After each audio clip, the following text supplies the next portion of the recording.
I started to find out a lot of information that didn't fit into the contact wars because it came before the contact wars, and it was about what the explorers of Australian soil, the European explorers, had noticed about what Aboriginal people were actually doing.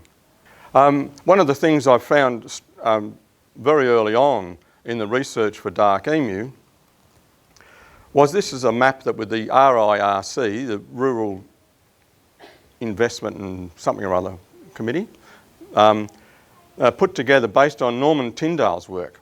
Now, I was just saying to someone before that when you think about Aboriginal archaeology and Aboriginal anthropology in Australia, 90% of it in the early days was done by people who came from somewhere else. Lorandos, Italian, Tyndale, American.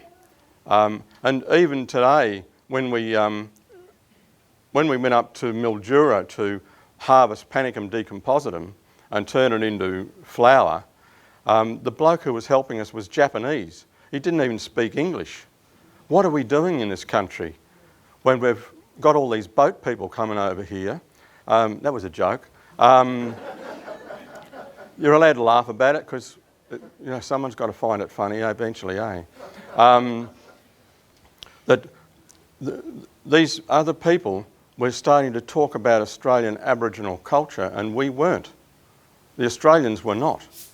And they made this map of Australia, and this is the current Australian wheat belt, here and here. This is where explorers, early settlers, saw Aboriginal people harvesting grain, planting grain, irrigating grain, and turning it into flour. This was a very important map for me.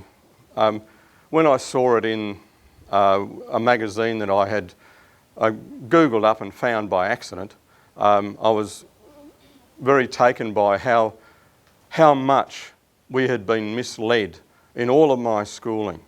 I went to university. I studied history at university. Never heard this. I taught history in high schools, and I taught my students rubbish, absolute rubbish about Australian history, and it wasn't until my auntie said, "You know nothing. You know nothing about your country or about your family. And you start with your country before you learn about your family."